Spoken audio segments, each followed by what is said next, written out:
দুটা ধৰণেৰে গোটেই অসমত এতিয়া আমাৰ মানুহ হাৰাশাস্তি কৰিছে। এটা হৈছে যে মানুহক ডেট বুলি দিছে আৰু এটা দিছে মানুহক শিফটেড।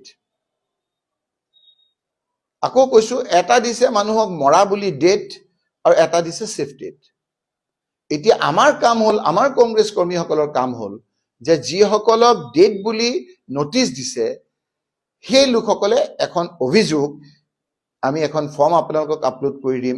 আপোনালোকৰ তাত যিখিনি LACৰ নাম, চিৰিয়েল নাম্বাৰ দি আপোনালোকৰ যিখিনি গেপ থাকিব সেইখিনি দি আপোনালোকে ইলেক্টৰেল ৰেজিষ্ট্ৰেশ্যন অফিচাৰ আপোনালোকৰ সমষ্টিৰ যিজন থাকিব, ইমিডিয়েটলি ইণ্ডিভিজুৱেলি, বাল্ক নহয়, ইণ্ডিভিজুৱেলি আপোনালোকে সেইখিনি বস্তু অভিযোগ কৰিব লাগিব। প্ৰথম কথা, সেইখন আপলোড আপোনালোকে দেখিছে নিশ্চয়। এতিয়া মই টিভি মই মোৰ মোবাইলত দিছো, সেইখনৰ কপিও আপোনালোকক আমি ভালকে দি দিম।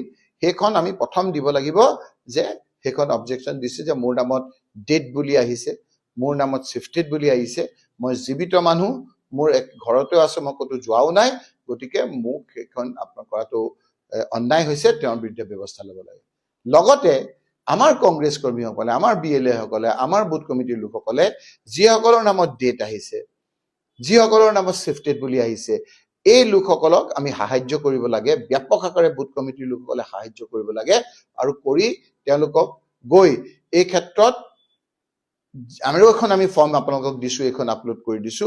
যদি ডেট হয় এখন ফিল আপ কৰি আপোনালোকে যিদিনা হিয়াৰিং দিব সেই হিয়াৰিঙৰ দিনা আপোনালোকে উপস্থিত থাকিব লাগিব। হিয়াৰিঙৰ উপস্থিতিত কি হৈছে, আজিকালি দেখা গৈছে হিয়াৰিঙত উপস্থিত থাকে, কিন্তু উপস্থিত থকাৰ পিছত তেওঁৰ কোনো চিগনেচাৰ কৰি নাহে। আমি যেতিয়া COক ইয়াত ক'লো, তেওঁ কৈছে যে এইটো আমি ইনষ্ট্ৰাকশ্যন দিম যে তেওঁলোকে যে গৈছে তাৰ এটা প্ৰমাণ থাকিবৰ কাৰণে চিগনেচাৰটো বাধ্যতামূলক কৰিব। গতিকে আমাৰ এতিয়া কংগ্ৰেছ কৰ্মীসকলে এই সময়ত মানুহৰ ওচৰত থাকিব লাগিব, কাষত থাকিব লাগিব। কোন ক'ত কৰে তেওঁলোকে নাজানে, ক'ৰবাত 2000 ভোট কাটিব, ক'ৰবাত 1000 ভোট কাটিব, কোনোবা এজন ভোট কাটিব। এই যাতে সময়ত আমি মানুহখিনি সহায় কৰিব পাৰো, সেইকাৰণেই প্ৰদেশ কংগ্ৰেছৰ সভাপতি গৌৰৱ গগৈ ডাঙৰীয়াই মোক ক'লে যে এই কথাখিনি আমাৰ এটা দায়িত্ব আছে, কংগ্ৰেছ কৰ্মীসকলক আমি জনাওঁ। আপোনালোকক এই ভিডিঅ'ৰ দ্বাৰা মই জনালো।